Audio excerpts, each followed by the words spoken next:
Fala, fala, tribo do PEC! Oi, pessoal, bem-vindos! Seja muito bem-vindo a mais um episódio aqui do nosso projeto Energia Crônica. Para quem está aqui escutando no podcast ou no canal do YouTube, o replay, né? Na verdade, a gente está gravando esta entrevista de uma maneira diferenciada. A gente está gravando, obviamente, o nosso convidado está aqui ao vivo com a gente, mas também a gente está transmitindo ela ao vivo no nosso grupo, no grupo privado que a gente tem dentro do Facebook, que se chama Tribo do PEC. Então, para você que está escutando no podcast ou no canal do YouTube, e se você quiser participar da próxima vez que a gente tiver um convidado exclusivo, é bem simples. Ou você vai direto no Facebook e digita Tribo do PEC e provavelmente já vai vir lá o grupo. Ou então você vai no nosso site www.projetoenergiacronica.com e aí você acha, lá tem um link chamado Grátis e tem também acesso para este grupo exclusivo, porque no final aqui do nosso bate-papo a gente vai estar sorteando uma pessoa que estiver ao vivo no grupo, que tenha deixado pergunta ou queira perguntar alguma coisa. Então, se você quiser participar da próxima entrevista, vem com a gente, entra no nosso grupo de suporte. E a gente já está aqui com o nosso convidado de hoje, Renato Stephanie. Seja bem-vindo novamente. Gostoso estar com vocês, meus queridos. Sempre uma energia. Show de bola. E para quem não sabe, na verdade, a gente também já teve o Renato, a gente já entrevistou ele, já batemos um papo com ele, um dos primeiros episódios que a gente teve, o episódio número 9, então se você quiser conferir também, tem lá, episódio número 9, onde a gente falou um pouquinho sobre meditação, sobre yoga, medicina ayurvédica, bastante outros assuntos, então confere lá. E também, claro, a gente não vai entrar em todos os detalhes aqui da história do Renato, porque está lá dentro deste episódio, mas para a gente começar um pouquinho essa conversa, Rê, só para dar para quem não te conhece aqui, fala um pouquinho sobre o Rê. Vamos lá. Oi, Rê. O Bruno me deixou falar. Oi. Gratidão por estar aqui. É sempre um prazer imenso, uma festa para mim quando a gente está junto. Eu sempre, meu Deus do céu, é uma felicidade imensa. Então, assim está sendo nesse momento agora. Gratidão por estar aqui. É recíproco, Van. Uma delícia estar com vocês. A última vez que a gente se viu, a gente estava pessoalmente, né? Lá em Floripa. Muito gostoso. Sim. Vamos lá, Brunão, Van. Quem é o Renato? Para quem está me ouvindo pela primeira vez. O Renato é um ser humano que entende que está nesse plano aqui para evoluir e descobrir o que é o amor, né? As ferramentas que eu utilizo para descobrir o que é o amor são bem focadas nas coisas que eu faço, como eu trabalho, né? O meu trabalho hoje é direcionado em escrever livros, em produzir conteúdo, ter podcast e ser terapeuta, né? Eu me descobri terapeuta depois de muitos anos, então adoro dar aulas, palestras, cuidar das pessoas um a um para que elas possam reprogramar o que existe dentro delas de medo para a frequência do amor, que é o que eu acredito, né? Além disso, claro, um dos principais maneiras pelos quais eu evoluo, eu descubro esse amor, que é o que eu chamo de uma evolução espiritual, é com o meu relacionamento com a minha mulher maravilhosa, com o meu cachorro, com vocês, com as amizades que eu prezo, que curto, que pessoas que tem, que você dá o ping, elas dão de volta, né? Aí é gostoso, tem troca, tem fluxo, tem vida, né? Esse eu diria que é o Renato, assim, dizendo bem simples. Aí o resto é tudo coisa boa pro ego, né? Currículo. Então, eu era um engenheiro mecatrônico, me formei, depois eu fiz um curso de especialização em futurismo e tecnologias exponenciais na Califórnia, lá na Singularity University, que fica dentro do campus de pesquisa da NASA. E depois a vida foi me conduzindo para o outro lado. Ela foi me mostrando que para eu poder usar todo esse potencial, né, que eu descobri lá de futurismo, de tecnologias exponenciais, era necessário integrar isso com tecnologias ancestrais, que a gente pouco vê, né? Então aí eu me aventurei, eu me formei como instrutor de yoga, sou professor de yoga também, né? Massoterapeuta Ayurveda, e aí é isso que eu faço hoje. Eu gosto muito de ficar observando polaridades, dualidades, para entender o que é o caminho correto do meio.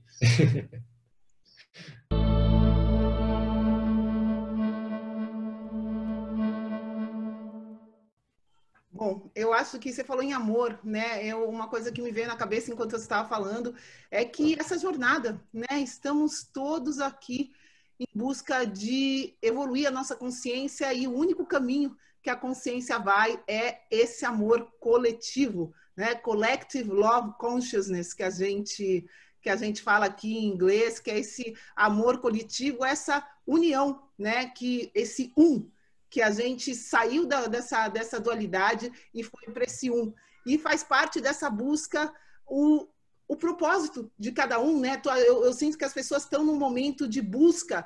Poxa, tá, entendo que somos todos mas qual o meu papel dentro desse o que eu tenho que fazer para desenvolver isso, para buscar isso? E muitas pessoas querem ver esse papel assim extremamente delineado, desenhado, né? Como se fosse uma coisa concreta, definida. O que é essa busca, né? Essa visão, esse propósito maior que guia todos nós aqui nessa jornada para você, Rê? Boa pergunta, Van. Um pouco antes da gente falar, inclusive, né? Você tocou num assunto bem legal, que é uma palestra que eu tenho, que é a que mais vende para empresas,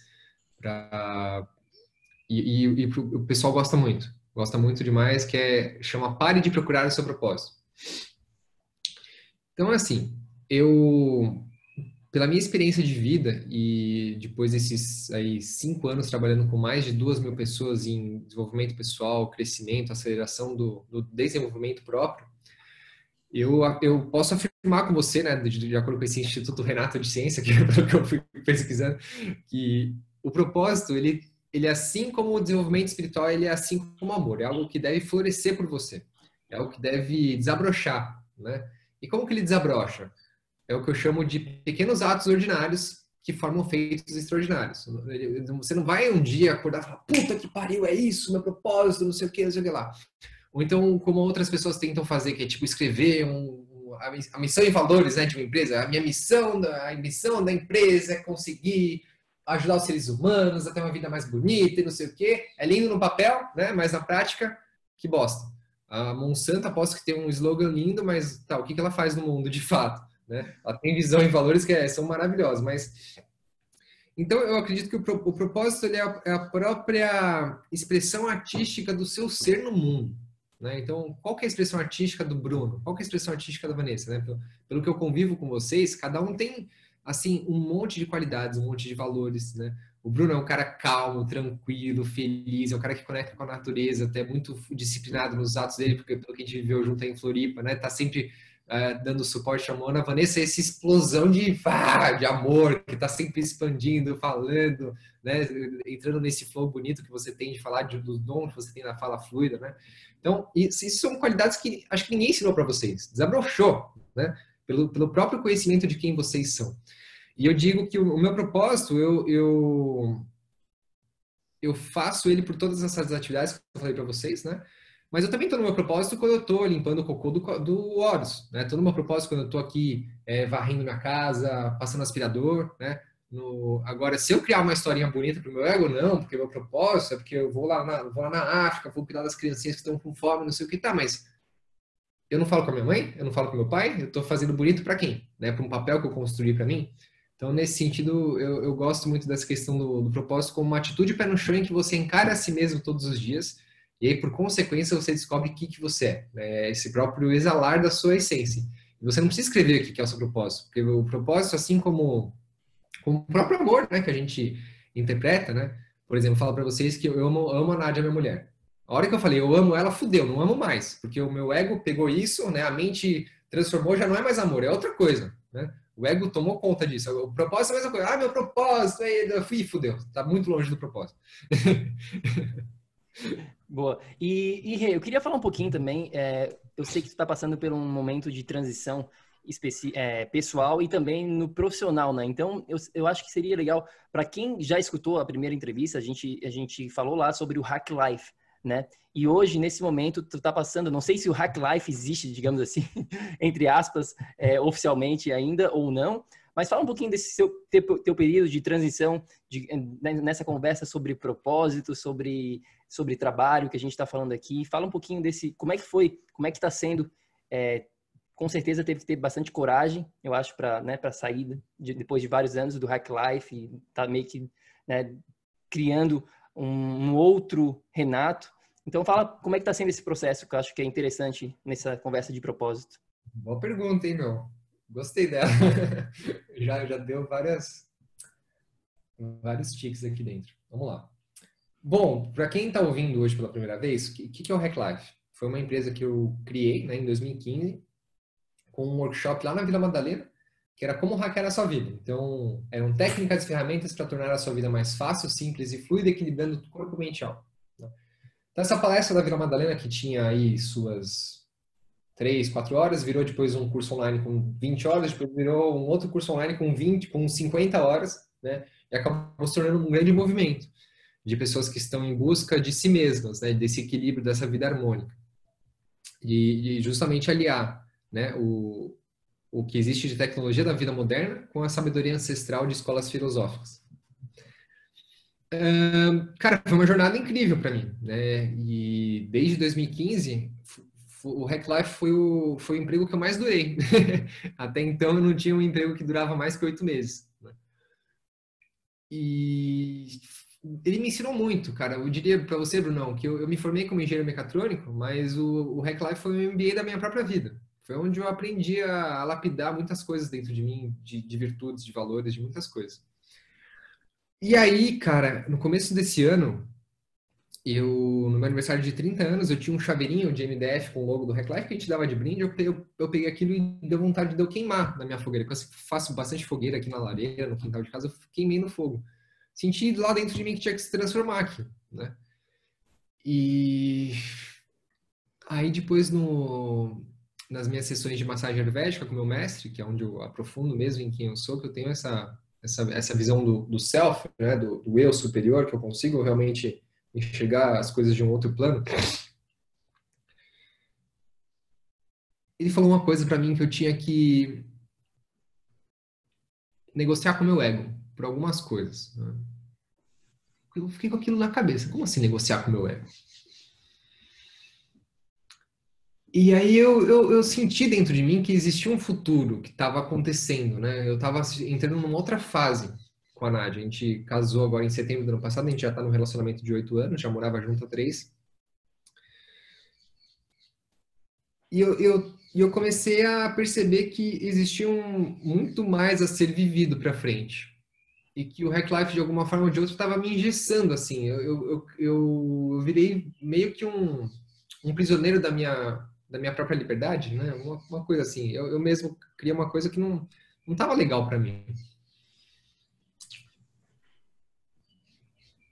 E aí eu fiquei com isso na cabeça, fiquei refletindo, fiquei pensando, né? E depois assim não uma, né, mas várias meditações, muito conversar com a Nádia, conversar com os meus pais, conversar com amigos, eu consigo me conectar bastante pela arte também. Então eu faço desenhos que eu vou entender eles só depois de 3, 4 meses, né? Do que a minha psique realmente quer. Então eu tenho uma parede aqui em casa, né? A gente tem uma árvore da vida que a gente desenhou numa sessão dessas de maluquice que a gente teve. E essa árvore da vida tinha só o lado esquerdo, do amor. Né? Tinha eu, a Nádia, tinha a nossa Ohana, né? Nossa família, o amor como comportamento. E aí, uma outra sessão, né? Depois de 3 anos que a gente desenhou esse lado esquerdo, a gente desenhou eu e a Nádia uma madrugada do lado direito.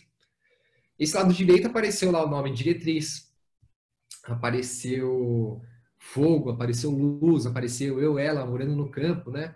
E construindo uma nova vida. E eu falei, puxa, o Hack Life não tem espaço mais aqui nesse futuro que eu quero viver, né? Eu não acredito muito nesse negócio de futuro, eu acredito que é sempre o presente, né? Então eu falei, tá, se não tem espaço no futuro, não tem espaço no presente, então tá fácil a decisão. Né? E aí o que eu sinto hoje é que, assim, eu terminei com a marca Hack Life, mas mantive o meu nome, né, Renato?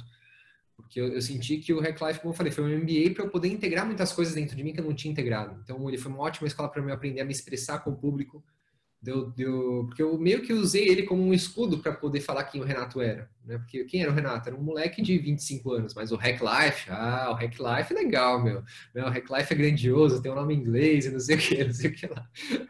Aí, depois de muito tempo, assim, e eu vi também o Renato muito fragilizado, né, por trás do Hack Life, de querer fama, de querer poder, de querer riqueza, de querer muitas coisas que o Renato olha hoje e fala, acho que não é mais isso que me move, né?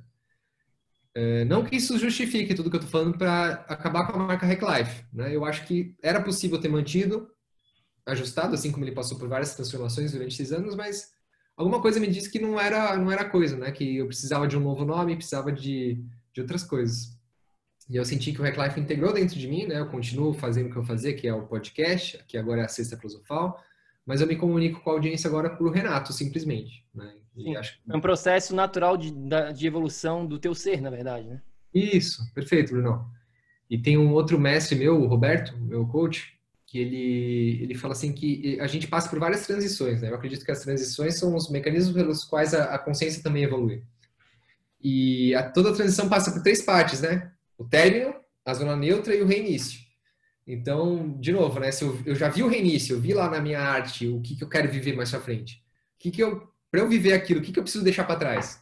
Aí fica óbvio as coisas, né? A gente fica muito claro a expressão. E para mim ficar claro a necessidade de você seguir na evolução que te faz sentido. Você sentiu isso e você, né, acreditou. Eu falo sempre que a gente precisa crer para ver. Então você sentiu aquilo forte, você acreditou e foi. E se jogou no abismo, né, da vida e aí com certeza aí surgem as coisas, né? É nesse espaço que surgem as criações, surge o novo e surge tudo. Isso eu acho sensacional. E eu acho que é mais ou menos isso que a gente tem que ter, como o Bruno falou, coragem. Coragem para assumir o que realmente faz sentido, o que está no nosso coração e deixar de lado, né, essa parte da mente, do ego. Não vejo outro caminho. Acho que o caminho da evolução vai ser sempre esse, da gente buscar esse desenvolvimento individual, em primeiro lugar, esse amor próprio primeiro, né? E buscar sempre de uma maneira positiva, você visualizar algo de positivo e sentir o momento e se jogar. Eu acho que é por aí. Muito legal. Show. Eu queria falar um pouquinho, né? A gente tem alguns tópicos que a gente meio que deixou aqui em aberto, que eu acho que vai ser muito legal aqui para os nossos amigos bioenergéticos, que eles vão aprender bastante contigo hoje. E o primeiro que a gente tem aqui é sobre rotina matinal, né? Que é um tópico realmente que eu amo, é fascinante. Na verdade, começou lá em 2015, quando a gente se conheceu lá em Pasadena, né? Na conferência do Bulletproof Conference, né? A gente fala sobre isso no nosso episódio número 9, mas teve várias palestras legais, mas uma mesmo realmente me marcou bastante e até hoje, né, a gente compartilha isso aqui dentro. Até engraçado, Vá, que hoje foi a aula, a gente está com os nossos mentorados agora, né, num processo, estamos no módulo número 3, e hoje foi a aula sobre exatamente isso, sobre essa parte que a gente chama de manhã bioenergética, como criar a sua rotina matinal, como iniciar o seu dia. E tem essa parte que a gente compartilha lá sobre a ciência dos 22 minutos, né, de como é importante esses primeiros minutinhos do nosso despertar, de quando a gente, né, abre o olho, a gente está saindo daquele momento de relaxamento, quando a gente estava dormindo e agora está consciente. Então vamos falar um pouquinho sobre esse tópico, né, rotina matinal. O que é a parte mais primordial, antes de mais nada, que quando a gente fala rotina matinal, o que vem na tua cabeça, assim, logo de cara? Ótimo, Bruno. Que gostoso, que sincrônico. Cara, o livro que eu estou escrevendo esse ano chama Pequenos Atos Ordinários Feitos Extraordinários, né? Ele não só é um livro, mas também é um curso em áudio, que eu gosto muito de curso, eu aprendo muito escutando. Para mim, o podcast é a melhor mídia de consumo. Eu aprendo muito mais do que, de repente, no YouTube, do que até no curso online. Então, esse ano eu decidi fazer um curso em áudio com essa temática, né? Que depois isso vire um livro. Então, cara, quando você fala ritual matinal para mim, a primeira coisa vem que o meu ritual não necessariamente tem que ser o mesmo todos os dias, porque eu não sou o mesmo amanhã, eu não vou ser o mesmo depois de amanhã, cada hora eu estou me transmutando, né? E eu preciso, em primeiro lugar, ter esse respeito muito grande com o meu ser, tá? Por que eu digo isso? Porque todo mundo acorda um dia de cu virado, né? Não sei se você vai botar um pi aí, mas tudo bem. Então, tem dia que você acorda que você tá... Cara, que você sente que Deus está falando com você, que tudo tá lindo, maravilhoso, os passarinhos estão lá, os anjinhos estão soprando no seu ouvido, a intuição tá à tona, você tá caminhando naquele puro flow da vida. Aí tem dia que você acorda, meu Deus, eu sou um bosta, eu não me mereço, minha vida é uma merda, não sei o que lá. Todo mundo tem isso. Acho que eu acredito que em qualquer estágio de evolução, esses pensamentos correm por nós. Então, para mim, o ritual matinal é o que traz o mínimo de consistência e de conexão com esse eu superior. Para mim, não importa o que aconteça, seja um dia bom ou seja um dia ruim, tá? Então, por exemplo, um dia, o meu ritual matinal perfeito é: eu acordo, eu abro os olhos, eu chego pertinho da Nádia, minha mulher, eu sinto o cheirinho dela, aquilo me alimenta, aí o Horus pula na cama, ele sente que eu acordo, ele já pula na cama, dá barriguinha, a gente fica lá naquele estado de amor, eu fico rezando o Pai Nosso, que é a oração que me conecta, né? Que eu lembro da infância com meus pais, rezando antes de dormir, eu fico rezando o Pai Nosso, curtindo esse amor um pouco, né? Aí eu levanto, eu aprendi isso com o Dr. Vasant Lad, da medicina Ayurveda, eu passo as minhas mãos assim do topo da cabeça até onde eu puder aqui embaixo para a limpeza de aura, né, para eu poder limpar e purificar o meu campo energético. E beijo as minhas mãos, né, como um sinal de amor próprio. Tá? Aí eu levanto, raspo a língua, escovo os dentes, vou meditar 1 hora. Aí eu leio frases de afirmação que eu tenho para mim todos os dias. Faço uma oleação com óleo de gergelim quando tá frio, né? Pra dar uma esquentadinha. Eu tenho muito frio, eu sou bem magrinho. E faço alguns asanas para circular energia no meu corpo. Tá? Logo depois eu tomo uma ducha, vou dar uma volta com o Horus enquanto eu ouço alguma coisa para me inspirar, tomo um café da manhã, venho aqui, sento, é a minha manhã sagrada, modo avião no celular, incenso, mantra, fico escrevendo o livro, né? Que é o que eu gosto de fazer. Ontem foi diferente, por exemplo, eu acordei com uns pensamentos horríveis de emoções, de traumas que eu já não sentia há muito tempo, né? Mas eles voltaram à tona. Eu falei, puta que pariu, que merda. Aí eu fiquei naquela autocobrança, julgamento, puta que pariu, eu sou um bosta, eu não evoluí, de novo essa coisa, tô voltando para trás na vida, e agora, meu Deus, de novo isso, porque, né? Todo esse diálogo. E minha sogra estava aqui, ela passou uns dias aqui, a gente ficou de férias, foi super gostoso. E aí a gente ia levar ela para casa dela em Guarulhos, né? Cara, não fiz nada, não meditei, mas quando nesses dias que tudo sai do controle, eu tenho um ritual pocket. Eu falo, o que eu posso fazer em 5 minutos? 5 minutos é o meu banho, né? Que começa quente, termina no gelado. É uma oração, o tempo todo cantando mantra, ouvi um mantra no chuveiro. Foi o que eu fiz. Fui pro banho, tomei meu chazinho de Tulsi, que eu gosto bastante, me conecta, e fui dirigindo.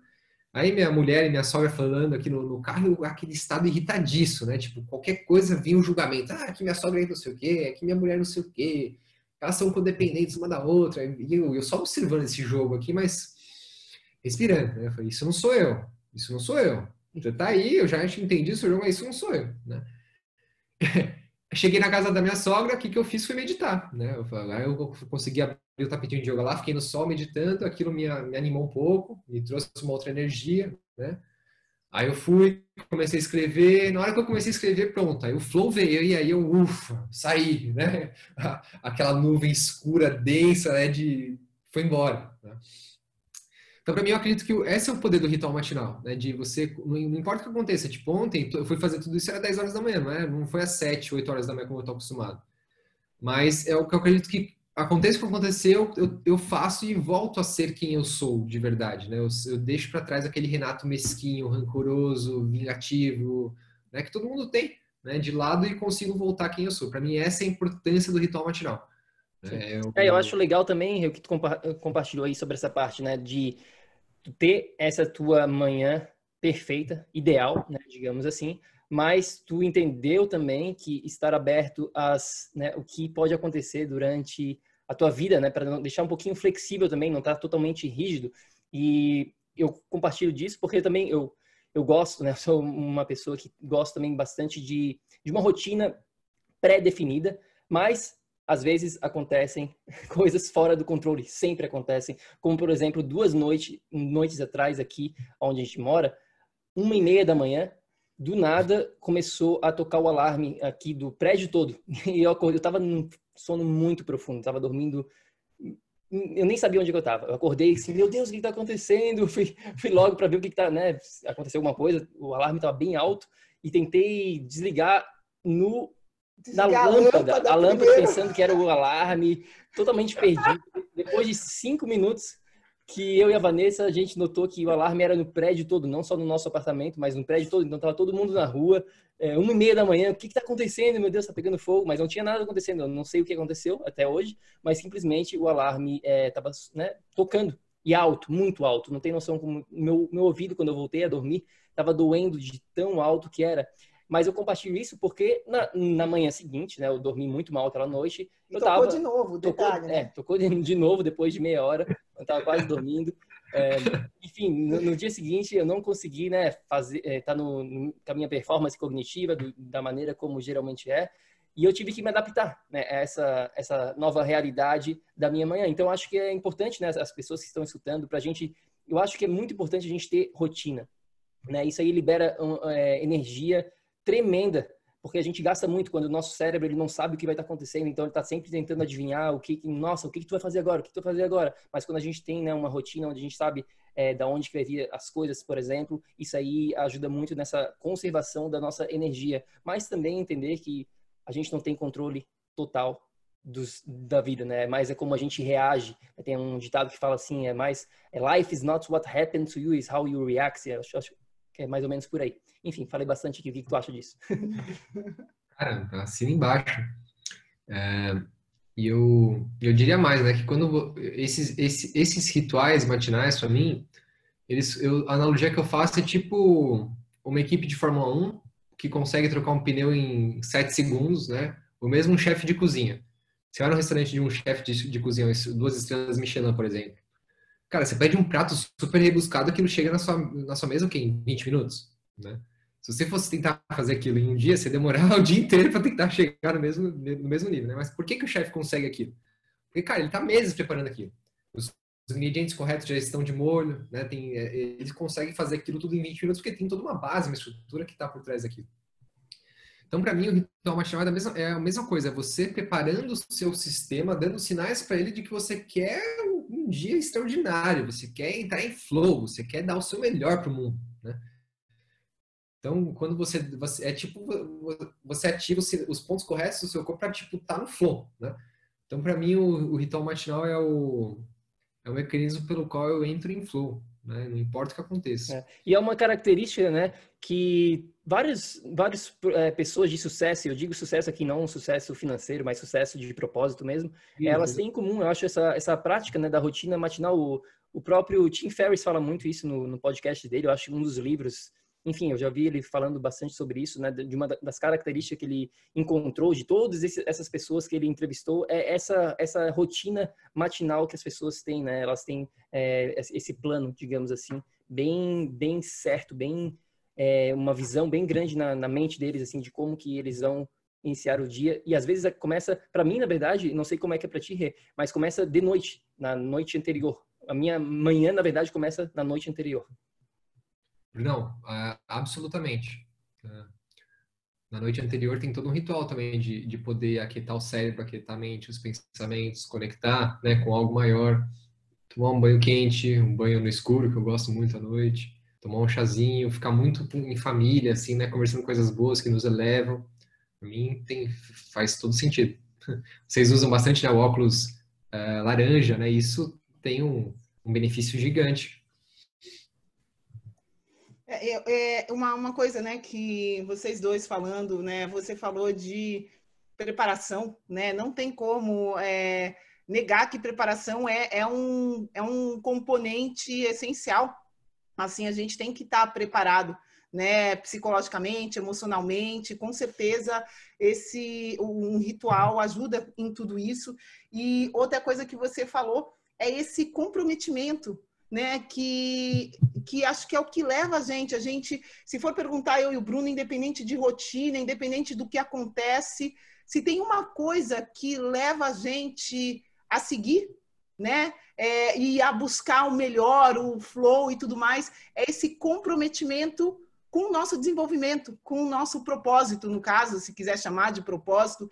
Mas se for perguntar, acho que é a única coisa que a gente tem. Pode passar o dia, pode acontecer o que for, pode ter, sei lá, a gente pode ter ficado sem dormir. No dia seguinte, a gente tem um comprometimento com o nosso propósito, que a gente não vai ficar o dia inteiro dormindo ou o dia inteiro mal-humorado. Você vai estar sempre buscando retomar o flow. Pode ser às 10, às 11, pode ser às 5 da tarde, mas esse comprometimento, né, que segura a gente. Eu acho que isso leva ao nosso próximo tema, que é disciplina, né?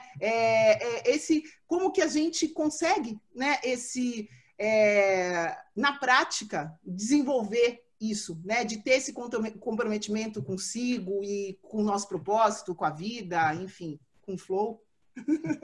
Maravilha. Eu acho que, assim, em todo workshop que eu dou de disciplina, eu falo bastante sobre isso, sobre encontrar o flow através de rituais matinais. O ponto basal de todo mundo é encontrar aquilo que te motiva. Aquilo que você quer desenvolver na vida. Então, como vocês têm isso muito claro, isso é um propulsor para essa disciplina. Mas eu conheço pessoas, Renato, eu queria acordar cedo que nem você, queria praticar yoga todo dia, como é que eu faço? Eu falei, tá, mas pra que você vai praticar yoga? Eu tenho um propósito pelo qual eu faço meu yoga, mas às vezes para você vai ser a corrida, vai ser natação, não sei. Para mim é yoga.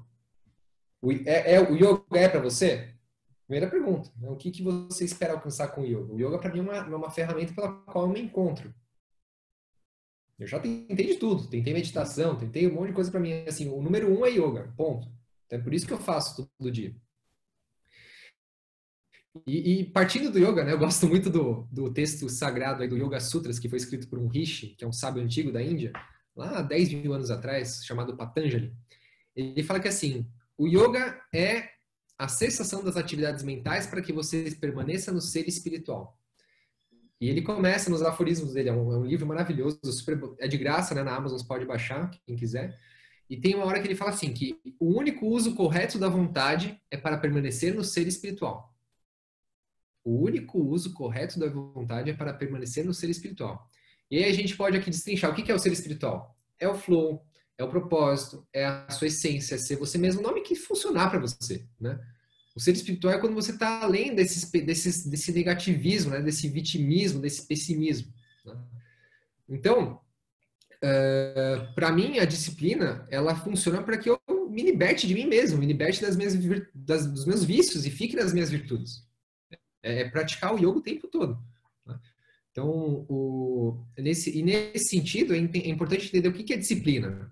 Porque, assim, eu tive um pai, né, que me passou isso e a minha experiência no mundo que era muito general e vai, né? E isso ficou dentro de mim. E eu, por muito tempo, eu tive a disciplina como uma coisa ruim. Que eu atrelava muito a rigidez, ao masculino que eu não queria desenvolver dentro de mim, né? Mas aos poucos, quando eu fui chegando mais perto disso, eu percebi que é o contrário. Se você tem isso saudável dentro de você, isso te liberta, né? E é engraçado, né, Bruno? Vocês devem ouvir isso bastante, eu ouço muito. Que as pessoas acham bonito os vícios hoje, não mais as virtudes. Então, quando elas me veem praticando yoga, ai, que bonito, mas eu queria ser assim, eu não me estico, né? Ou então, não, é bonito, mas eu prefiro comer meu brigadeiro.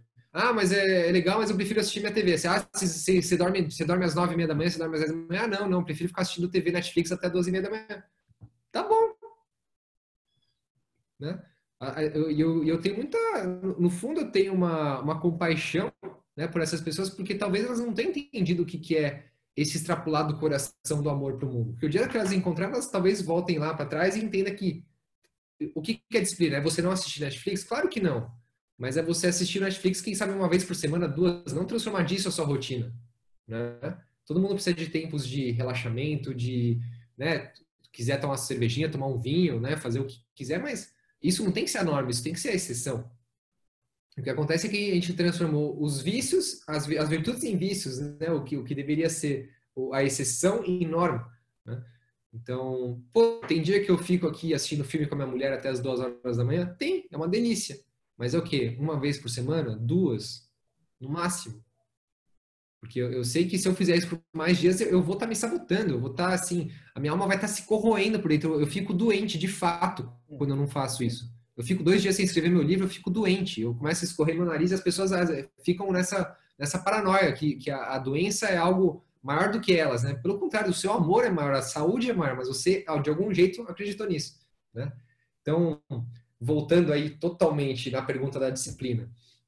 A disciplina é uma ferramenta pela qual você liberta a si mesmo para poder conquistar aquilo que é importante para a sua alma, para o seu espírito, para as suas virtudes, para se desenvolver, né? Então, como eu falei, eu estou disciplinado ontem quando eu acordei fora do horário e mesmo assim eu consegui voltar no flow? Acredito que sim, porque era um dia que precisava daquilo. Quem sabe se eu tivesse me forçado a estar naquela disciplina de acordar às 7h da manhã, não sei o que, fazer tudo bonitinho, eu ia me machucar mais do que fluir pela vida. Mas se eu entendo que ontem foi um dia de caos, eu tenho que dançar com o caos. A disciplina é também saber quando você se entrega para esse caos e navega com ele, né? Tem dia que vai ser tudo bonitinho, né? Como a gente falou, né, Bruno? Não, né, Vanessa? Acorda, você fez o dia maravilhoso, os anjinhos Vai em cantaram. Floripa. Tá em Floripa, né? Praia. Praia.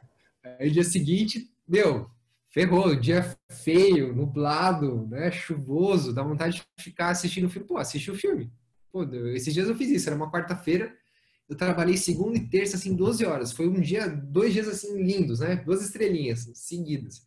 Chegou quarta-feira, a gente almoçou aqui, eu e a Nádia, a gente olhou um pra cara do outro e falei, meu amor, eu não tenho energia pra trabalhar, o que a gente vai fazer? Ah, vamos assistir um filme, vamos, a gente acendeu a lareira e assistiu um filme. Meu, foi o que eu precisava, eu me permiti aquele caos. No dia seguinte, quinta-feira, tô cheio de energia, feliz, né? Pronto para trabalhar de novo. Então, para mim, essa é a disciplina de você encontrar essa libertação. Sim, e para quem está escutando, né, que está falando, porque algumas pessoas, realmente, eu acredito que a grande maioria delas, elas, por dentro, lá no fundo, quando elas deitam no travesseiro, elas sabem que elas não estão felizes, né, realmente felizes quando elas estão só assistindo Netflix ou só comendo brigadeiro, seja lá, né, todos esses exemplos que a gente sabe que não é positivo a longo prazo. E agora, existem algumas pessoas que elas vivem de uma maneira inconsciente, que elas acham que aquilo ali de repente é norma, mas aqui dentro do PEC, as pessoas que nos seguem, que nos escutam, elas estão em busca de evolução. Então, se elas têm algum desses vícios, alguns desses hábitos que elas estão tentando quebrar, elas estão conscientes disso. Mas, muitas vezes, o que acontece, Renato, é que elas falam assim, eu sei, Bruno, Vanessa, eu sei que eu tenho que fazer isso, eu sei que isso não está me levando ao meu propósito, mas eu não vou começar, eu vou começar na segunda-feira que vem. E a procrastinação é algo real, é algo que faz parte da vida dessas pessoas, né? Como que a gente consegue ajudar uma pessoa que está aberta, que ela está aberta para este aprendizado, que ela está buscando, mas simplesmente ela se sabota na jornada dela? Nossa, Bruno, ótima pergunta, cara. A gente pode abordar isso de vários aspectos. Acho que um jeito que eu gostaria de começar abordando isso seria com a pura ciência. Esses dias eu li um artigo científico muito legal da doutora Candace Pert, já falecida. Ela foi uma pioneira em descobrir quais são as moléculas que transformam as nossas emoções, né? Ela descobriu que existe uma relação direta entre o nosso pensamento, o nosso estado emocional e quais são os polipeptídeos que enviam essas informações para todo o nosso corpo. É um livro chamado Moléculas da Emoção. Sim, Né? Incrível, já deve conhecer. Então, a abordagem científica para isso é assim, que se você começa a cultivar a felicidade em você, o seu corpo entende que aquilo é normal e você tem uma vida saudável. Seus organismos, seus órgãos funcionam a pleno vapor, eles entram em equilíbrio. Uma pessoa não saudável é aquela que viciou o seu sistema na própria química da infelicidade. Então, olha que doido. A nossa própria biologia, ela vicia na nossa própria química interna, né? Então, uma pessoa que estimula constantemente medo, negativismo, né? Ela não sabe, mas ela está viciada na própria infelicidade. Esse é um ponto-chave, assim, que eu trabalho muito com o pessoal também aqui que eu mentoro, né? Que eu faço sessões individuais nos meus cursos. É mostrar para a pessoa que ela tem que aceitar que ela está viciada na própria infelicidade, no próprio medo que ela criou para si mesma. É o primeiro passo, né? E a partir disso, entender quais são os primeiros pequenos atos que ela pode dar para poder mudar isso. Então, tudo bem, ela não quer acordar às 6 horas da manhã no dia seguinte, ou então ela não, qual que você falou o exemplo do brigadeiro, né? Eu começo segunda-feira. Do brigadeiro, do não assistir Netflix todo dia, de ir para academia, se exercitar, enfim, tem vários, né, exemplos que a gente pode dar. Vamos dar o exemplo, por exemplo, do brigadeiro. Uma pessoa que é viciada em brigadeiro come brigadeiro todo dia, tá? O pequeno ato que eu daria para ela, como sugestão, seria falar para ela, olha, se você come brigadeiro 5 vezes na semana, diminui para 3. Porque do 1 para 0 também é uma mudança muito brusca. O nosso corpo não reage bem com mudanças bruscas. E nesse sentido, né, eu vejo isso muito no processo terapêutico que eu faço com meus clientes. Existem várias camadas emocionais que a gente vai construindo ao longo da vida, que quando uma vai embora, o sistema fica maluco. Entram várias, sai uma, entra 10 para proteger no lugar, né? Então, qualquer mudança tem que ser muito gradual. Ou se você está disposto, né, se a pessoa está entregue realmente a uma mudança radical, eu sugiro para ela programas que você saia do seu espaço. Então, imagina que ela quer fazer o PEC. Bem feito que o PEC vai ser transformador na vida dela, desafio de 21 dias do PEC. Aluga o Airbnb, fica 21 dias lá e faz o PEC. troca de lugar.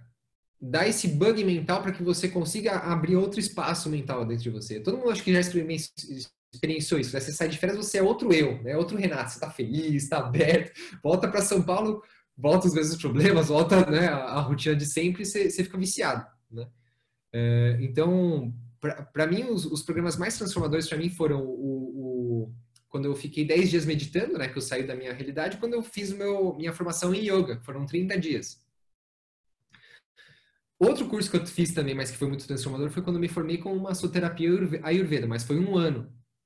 Aí, a pessoa entende, ou ela quer um negócio 0 para 1, né, terapia de choque, eu sugiro que faça essa mudança de lugar, ou vai fazendo a mudança branda, de 5 brigadeiros vai para 3, vai para 2, vai para 1, né, aí fica 2 semanas sem, depois volta, né, ó, hoje a sua tarefa vai ser comer brigadeiro, então você vai olhar para o brigadeiro, conversa com o brigadeiro, oi brigadeiro, tudo bom? Ó, até hoje você representou para mim um escape, né? Eu usei você como de forma inconsciente. Você era maior do que eu. Hoje não, eu te enxergo. Né? Hoje eu sou maior do que você. Hoje eu coloco outra intenção ao ingerir você. Eu conheço gente que até ingerindo LSD é diferente fazendo desse jeito. Então, é por esse espaço.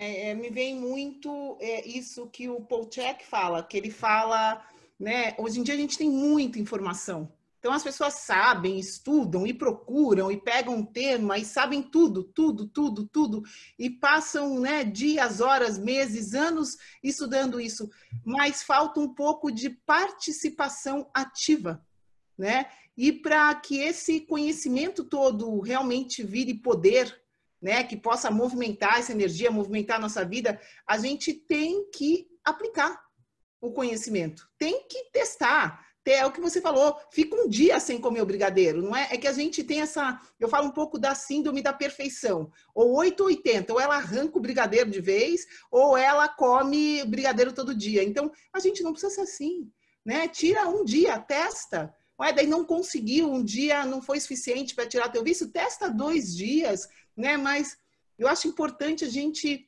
sair um pouco desse conceito de pílula mágica e de as coisas caírem do céu, né? Do nada você vai deixar de fazer uma coisa que você já está viciado. Isso não é uma realidade. A gente precisa ativamente ser um participante nesse nosso processo evolutivo, né? Não vejo outra maneira das coisas acontecerem, né, por intenção. Hoje eu tive uma aula, né? Estava vendo do Amit Goswami, que ele fala justamente isso. Ele estava falando da época que, quando veio esse pensamento, né? Vivemos uma era quântica, portanto, somos criadores da nossa realidade. Então, basta eu mentalizar. Né, ele fala disso dos anos 70, e aí as coisas vão se materializar. Então, diz que teve experimentos, pessoas tentando materializar um Cadillac, pessoas tentando ter a intenção de fazer as coisas, mas espera lá, elas não estavam participando ativamente nesse processo para as coisas acontecerem, né? Então, a intenção é o começo de tudo, mas sozinha ela não leva a lugar nenhum. A gente precisa ter a intenção e participar, nem que seja meio passinho, vai em direção à intenção, já sai da inércia, né? É importante ter essa participação, eu diria, ativa. E mais do que isso, né? Isso eu tenho aprendido muito no trabalho terapêutico que eu faço com o pessoal. Às vezes você precisa entender que o seu problema não está só na sua intenção, não. Você tem problemas emocionais seríssimos que precisam ser cuidados, né? Então, ir atrás de um terapeuta, ir atrás de alguém que possa te ajudar a desbloquear essas emoções que ficaram no passado, né? E esse negócio que você falou é muito verdadeiro. A gente pensa que pela nossa constante interação com as máquinas, né, com a tecnologia, com o celular, notebook, a gente faz essa analogia que a gente pensa que nós somos seres binários também, de 0 para 1. E nós somos seres biológicos. Tem toda uma natureza, né? Todo um sistema super complexo acontecendo aqui. Muito boa. Eu gostei dessa frase.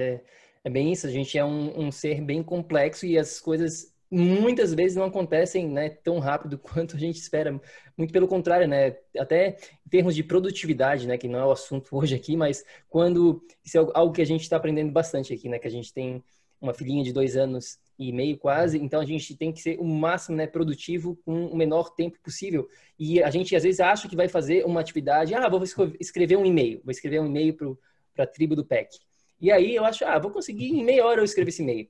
E vai lá e geralmente leva pelo menos 2 a 3 vezes mais do que a gente realmente espera. Mesma coisa, né, na nossa saúde, na transformação que a gente está buscando. Às vezes a gente acha que é muito rápido, a gente, vai levar uma semana, nos próximos 3 meses eu vou estar fazendo 1 milhão de dólares e tudo mais, e a gente cai nessa, né? E quando chega lá, não acontece, geralmente, tão rápido quanto a gente pensou. Mas eu queria falar um pouquinho também aqui, eu acho que é um tema super relevante para esse momento que a gente está gravando essa entrevista, né, e até tu mencionou, né, nessa última frase sobre tecnologia, né? Vamos falar um pouquinho de um assunto que tu tem um conhecimento bem legal também, que são essas tecnologias exponenciais, né, que vão transformar aqui, com certeza absoluta, o planeta, né, principalmente agora com tudo isso que está acontecendo em relação ao Covid e tudo mais, que todo mundo está sabendo, está careca de saber, né? Então vamos falar um pouquinho sobre esse tema de tecnologia exponencial.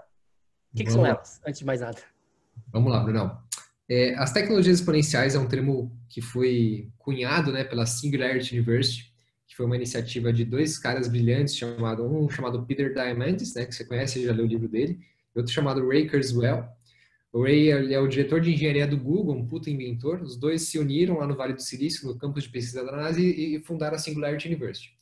Eles deram o nome de tecnologias exponenciais, aquelas que estão avançando a um passo exponencial, não linear, né? 1, 2, 3, 4, 5, 6, mas tipo 2, 4, 8, 16, 32, 64, 58, exponencial, né? E eles entenderam, né, pela grande visão deles do mundo e pelo grande conhecimento tecnológico deles, que essas tecnologias que tinham o poder de mudar drasticamente a nossa realidade atual, que estavam avançando nessa curva exponencial, eram a nanotecnologia, a inteligência artificial, a computação, a robótica, a biotecnologia, a nanotecnologia, a medicina e tem mais uma. Enfim. Então, a abordagem que eles têm é muito humanocentrista, né? E entende que é o ser humano que vai ser o deus da própria realidade. O ser humano, em algum momento, vai conseguir criar, por exemplo, uma superinteligência artificial que para ela nada será impossível, que de repente a humanidade tem um problema de energia, ela vai ser capaz de projetar uma máquina que consegue ir lá perto do Sol, enviar energia para a Terra, ou então, por exemplo, criar uma super recicladora, né, para poder acabar com todo o lixo do planeta, ou então criar um jeito de acabar com a própria morte, né? Que entender a morte como uma simples falha genética no nosso corpo, que isso é simplesmente resolvido com uma super inteligência artificial. É uma abordagem muito bela, eu gostei muito e ainda me inspira muito essa visão de que o homem é capaz de criar essa super inteligência artificial. E ao longo dos anos eu fui criando a minha própria visão do futuro também, né? Além disso que eu enxerguei lá e vi que o pessoal é bem evangelista, né? Assim, muitos desses caras são até ateus, mas que eles acreditam na toda poderosa tecnologia para salvar os seus problemas. Tem caras até do Vale do Silício, isso é muito real, Bruno, que deliberadamente não tem uma vida saudável porque eles acreditam que um dia a tecnologia vai ser tão boa que não importa os seus hábitos, não importa nada, você vai injetar uma corrente de nanorobôs no seu sangue e você vai ficar lindo com energia. A mágica vai finalmente existir. Isso! Os nanorobôs vão deixar você com energia crônica 24/7, né? Totalmente delegado. Eu acho muito perigoso e muito cego esse tipo de visão, né? Assim, eu acho que não diferencia muito da nossa própria indústria farmacológica, que é o que já acontece hoje. A Nádia, né, minha mulher é médica, ela falou que recebe gente lá direto no consultório dela. Você tem algum problema de saúde? Não, não tenho. Você toma algum remédio? Tomo para pressão, para colesterol, Ou seja, são coisas que estão controladas. Não quer dizer que você não é assintomático, né? Você tem sintomas, você está com doenças crônicas, né? Que nem vocês fazem. Você está com doenças crônicas, mas não estão manifestando, você está controlado. Tira esses remedinhos, explode, né? Então, eu acho que esse tipo de visão futurista não diferencia muito disso. Durante os últimos anos, né, com toda essa jornada de ir para um lado da tecnologia, depois ir para o outro, da consciência, eu percebi que realmente a tecnologia é uma força incrível, mas ela está aqui do lado yang, masculino. A força que tem que evoluir junto com ela para que a gente não colapse enquanto humanidade é a consciência, né? A consciência e tecnologia são forças opostas que o próprio Yin Yang faz com que elas floresçam juntas, né? E nesse sentido, cara, o que eu estudei bastante e tenho estudado agora, e o que eu tenho me dedicado à minha vida, é observar essas tecnologias que eu digo que são exponenciais, mas que elas têm escala no coração, que elas têm escala em ter uma relação harmônica com a natureza, né? Quais são elas, cara? Que eu acredito, sim, piamente. É você criar uma metodologia de saúde, de energia crônica, né, estilo de vida, rituais, né? Conexão espiritual, né? Alinhar corpo, mente e alma. Você entender como você pode ter uma vida com zero lixo. Não é consumir menos, é zero lixo. Você não pode mais não ser responsável por um picolé que você toma na praia e você deixa naquela lixeira. Você não sabe que aquela lixeira vai ser reciclada, né? Por exemplo, ontem eu fui na casa da minha sogra, eu consumi um pouquinho de granola, fiz um lixo de plástico. Lá em Guarulhos não tem coleta seletiva. Eu trouxe o lixo para casa, aqui para São Paulo, e eu joguei o lixo aqui, porque eu sei que aqui vai ser reciclado, né? Essa autorresponsabilidade nesse nível, né? Lixo zero. Segundo. Terceiro, bioconstrução. Cara, uma lata de tinta não é reciclável. Como é que você vai construir uma... Você já viu tanto de entulho quanto de caçamba vai com uma simples obra, né? Então, a bioconstrução é uma técnica de construção que usa só o que está disponível na natureza e faz uma casa que tem vida, né? Que é respirável, sem químicos, sem tóxicos. Agora, por exemplo, na última semana eu pintei meu muro com uma tinta que eu aprendi a fazer com terra. É água, terra e um aditivo de alumínio. Meu, ficou lindo. Parece que a casa até ficou mais, né, com mais vida, né? Bioconstrução. Sistemas agroflorestais, não dá mais para a gente usar da monocultura do jeito que a gente usa com agrotóxicos, né? Já está mais que provado que uma técnica chamada agricultura sintrópica, criada por um alemão, né, no sul da Bahia, chamada sistemas agroflorestais, é muito mais eficaz e ajuda a regenerar o solo, inclusive trazendo de volta nascentes de água. Ele diz, segundo as palavras dele, água se planta, né? Então, sistemas agroflorestais. Resgate de carbono também, que esse cara deve gerar lá, né? É maravilhoso. A história do Ernest é incrível. Ele fala que ele comprou um sítio lá no interior da Bahia, terra craquelada, horrível, e hoje é um dos únicos lugares que chove lá naquele sertão, por exemplo. É uma coisa assim, fora de série, né? E outro movimento que eu vejo muito legal que é hortas urbanas. Vocês já vieram aqui em casa, né? É um bairro muito bom aqui em São Paulo. Eu sou muito privilegiado de morar onde eu moro. Mas, cara, o que tem de casa aqui parada para vender há 10 anos, 20 anos, cara, e o único jeito que parece que o ser humano sabe fazer dinheiro hoje faz um condomínio fechado, né? Loteia, ou mesmo o sítio, né? Loteia o sítio, ou então faz tudo e constrói shopping, né? É o jeito que o ser humano tem de fazer dinheiro. Mas, cara, tem uma galera muito foda aí, principalmente nos Estados Unidos, que tá fazendo o movimento de agricultura urbana. O cara fatura 100 paus de dólares por ano, só com agricultura em 400 metros quadrados que ele tem no terreno dele. Tudo limpo, com energia solar, né? E seria esse o último, né? Energia limpa. E reaproveitar. Então, por exemplo, você consegue criar sistemas muito baratos, muito legais hoje na sua casa para captação da água da chuva. Usar a água que você usa para lavar louça de adubo para sua horta, né? Fazer da sua vida realmente um sistema regenerativo e abundante, né? Sim. Fala nisso, como é que tá essa tua... A última vez que a gente conversou ao vivo, né? Foi em março, eu acho que foi em março que tu foi lá para Floripa, né? E tu tava nesse processo aí de repente sair de São Paulo, ir para uma fazenda. Como é que tá esse processo aí de vocês? Covid. Agora daí veio o Covid, enfim. Como é que tá essa parte? O Covid veio para ter certeza de que esse é o momento, cara. Esse é o momento de transição, de aproveitar a oportunidade de um monte de terra aí, de um monte de gente que realmente está abrindo os olhos para outras realidades, né? Que está vulnerabilizado, que de repente vai poder aceitar outras propostas. O projeto continua a todo vapor, mas eu comecei aos poucos aqui em casa de São Paulo mesmo. Então, esse primeiro pintar o muro de terra foi uma coisa, né? Ajustar a casa, né? Ajustar uma base financeira, uma base estrutural, assim, emocional melhor. Mas continua todo vapor. Eu tenho estudado muito, como eu te falei, esses movimentos, entendendo como que eu vou adaptar isso na minha vida, na fazenda. Mas isso o meu sonho um dia é criar um centro bioconstruído em que eu ensine todas essas tecnologias para o ser humano. Criar o curso que eu quero chamar de Life MBA. Para frente. Mas está rolando. Arrepiei aqui. Tem um sinal quando o Renato fala as coisas e que vai materializar, que vai rolar. Eu me arrepio quando a gente está nesses papos. Muito legal. Vai rolar. E Vai rolar. a gente tinha marcado, né? A gente ia para a fazenda. Os pais da Vanessa, né? Para quem não sabe, para quem está escutando, eles têm uma fazenda muito legal mesmo, em Capão Bonito, que é 2 horas e meia de São Paulo, e a gente tinha marcado de ir para lá, mas aí veio todo esse lance do corona. Enfim, falando em corona, vamos falar um pouquinho sobre isso, né? Tá? Eu acho que a gente está vivendo um momento que é único, com certeza absoluta, e eu queria saber um pouquinho da tua opinião, né? O que tu acha? Como é que vai ser daqui para frente? Vamos pensar no futuro, né? Vamos falar aqui sobre as coisas boas que estão vindo pela frente. Como que tu vê? Sobre as oportunidades que esse corona. momento único está trazendo, né? Acho que é isso. Perfeito, gente. Eu acho que a primeira oportunidade é de você achar essas oportunidades onde não tem. Então, cara, falar de agricultura urbana aqui em São Paulo para o cara que só fica pensando em vender a casa dele e de repente não vê que tem um puta de um terreno fértil para poder, de repente, faturar 100 pau por mês usando agricultura urbana. Um ponto, né? Como que a gente pode convencer essas pessoas a reutilizar o espaço urbano, né? Segundo ponto, acho que está evidente para todo mundo, mais que evidente, a poluição. A gente passou um janeiro aqui em São Paulo em que a gente não viu sol, cara. Ficou nublado muitos dias, né? Muita poluição. E agora a gente, desde que o coronavírus surgiu, o céu tá limpo todos os dias. É um pôr do sol maravilhoso, um céu púrpura, né? Violeta, uma coisa assim. É um espetáculo do Papai do Céu todos os dias.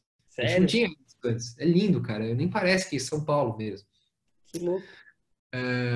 Acho que mais, né, como todas as coisas boas que eu vejo que tem, essa realocação, né, do espaço, as pessoas estão entendendo que home office é bom, é uma delícia, você pode se permitir isso, né?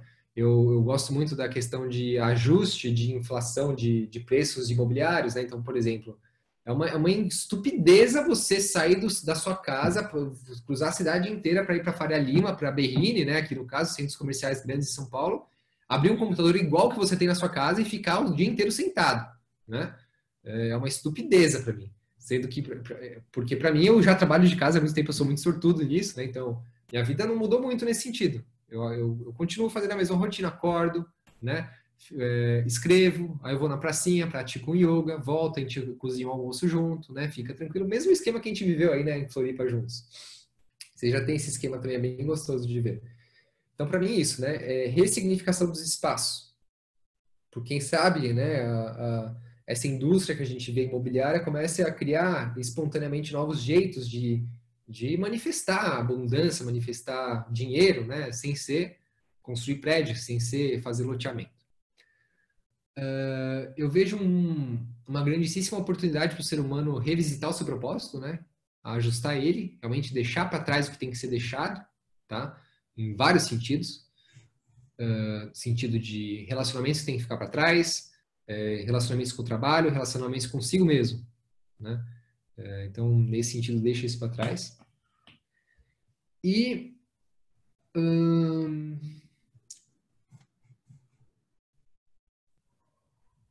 cara, acho que uma maior integração com a natureza, assim, de uma vez por todas a gente parar com essa história do eu que a gente tem dentro da gente, né? Essa história do eu mata tanta coisa. Mata o que a gente sente de verdade, mata a nossa dissociação do que a gente pensa que a gente é algo além da natureza, né? Então, cara, e se eu pudesse olhar para vocês dois e entender que vocês são parte de mim? Como é que eu posso estar aqui para servir vocês o melhor que eu posso, né? Como é que eu posso estar aqui para ajudar essa parte de mim que eu vejo em vocês, né? Pô, se a natureza está sofrendo, por que eu não posso também entender que aquilo é parte de mim, né? Nesse sentido, dessa visão mais abundante e macro do todo. Com certeza eu falo um negócio que somos células de um organismo vivo maior, né? Isso é muito claro, né? E eu acho que caiu a ficha para todo mundo nesse momento, né? E eu acho que é uma oportunidade linda de cada um de nós se desenvolver, evoluir, buscar o que a gente falou aqui nessa conversa o tempo inteiro, buscar o propósito, buscar ter uma disciplina que favoreça o nosso desenvolvimento, que favoreça desenvolver essa felicidade, alegria e não medo e outras coisas, né? Sair, e na verdade a gente tem essa escolha, ou você vai para a televisão 24 horas por dia e fica doido com esse medo coletivo, essa desgraça toda, ou você enche, né? Fala, deu, e volta para si e começa a fazer a coisa mais importante que você tem para fazer nessa realidade, nessa vida, que é se desenvolver. Então, eu acho que não existe oportunidade melhor do que esse aqui agora, para a gente buscar essa evolução, né? Dica não falta, temos aqui dica de rituais matinais, temos vários caminhos de desenvolvimento nesse momento.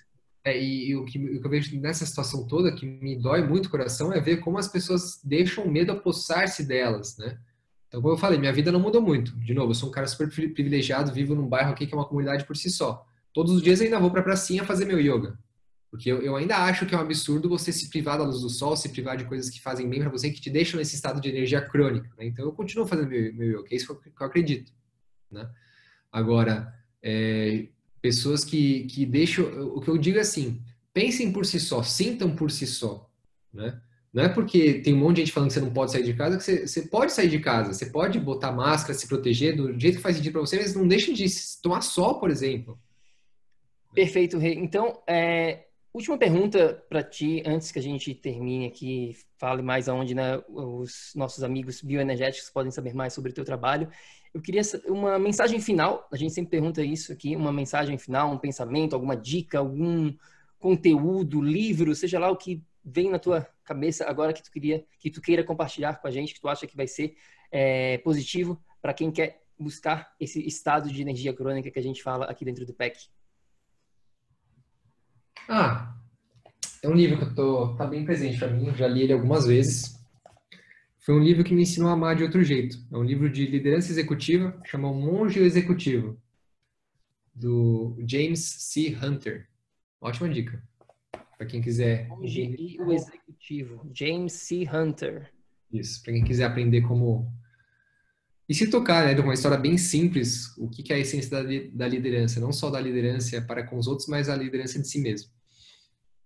Boa. Vá, alguma consideração final, alguma última mensagem, pergunta para o Rei, alguma coisa que tu queira falar? Pensando aqui, a gente não falou muito de flow, né? A gente falou no outro episódio, tem bastante coisa sobre flow no episódio número 1. Mas eu acho que a dica é essa, né? De tudo que a gente falou, é a gente se permitir viver nesse flow, né? A gente não controla as circunstâncias, não controla o que chega, mas a gente consegue sim, tem o poder de escolher o que fica na nossa vida, né? E escolher coisas positivas que acrescentem no nosso dia a dia, no nosso propósito, na nossa caminhada. Eu acho que esse é um poder gigantesco que a gente tem e que chegou a hora, mais do que nunca, agora a gente tem esse tempo de se dedicar a isso, né? De aplicar isso no nosso dia a dia, na nossa realidade. Acho que é isso. Boa. Rei, fala pra gente onde, né, para quem está escutando, nos vendo neste exato momento, para saber mais sobre o teu trabalho, qual que é a melhor maneira de entrar em contato contigo. Vamos lá. Cara, hoje, por toda essa transição, né, de Hack Life e tudo mais, 2 espaços, tá? O primeiro lugar é a Sexta Filosofal, que é o meu podcast. Então, qualquer lugar aí, app de podcast, você pode achar. Sexta Filosofal, procura no Spotify, no Google Podcasts, no Apple Podcasts, onde funcionar para cada um. E meu Instagram, que é o renato.stephanie.as. É isso. E o que é o AS? Augusto Silva. Tá. É do próprio nome. A gente estava conversando e a Vá falou, mas o que é o AS? Eu falei, não sei. Vamos perguntar para ele. Boa. Perfeito. Brigadão, obrigado mais uma vez, né? Segunda participação, primeiro convidado que tem 2 participações até agora no PEC. E foi muito legal esse bate-papo. Gratidão mesmo. E fique firme e forte aí na missão. Tamo junto. Tamo juntos, sempre. E que possamos estar literalmente juntos, né? O quanto antes para celebrar a vida, enfim, né? Prazer. Comer outra pizza lá em Florianópolis. Pois é. Com certeza. Pizza, meu Deus, aquela pizza a gente foi. Para quem for em Floripa, pessoal, dica aqui do dia. Dica do dia é que, se fizer sentido para você comer uma pizza nesse exato momento da sua vida, vá na pizzaria do Sica, que fica no canto da lagoa, que, eu até tava pensando nessa pizza um outro dia aqui, não sei o que veio Eu tava lembrando daquele dia que a gente foi lá. É uma experiência única, né? É uma experiência. É isso aí, minha amiga, meu amigo bioenergético. A gente fica por aqui, então. E lembre-se sempre, ação, ação, ação, para que você também possa viver num estado de energia crônica. A gente se fala na próxima. Fique com Deus. Tchau, tchau. Gratidão, pessoal. Até a próxima. Beijão, gente. Beijo.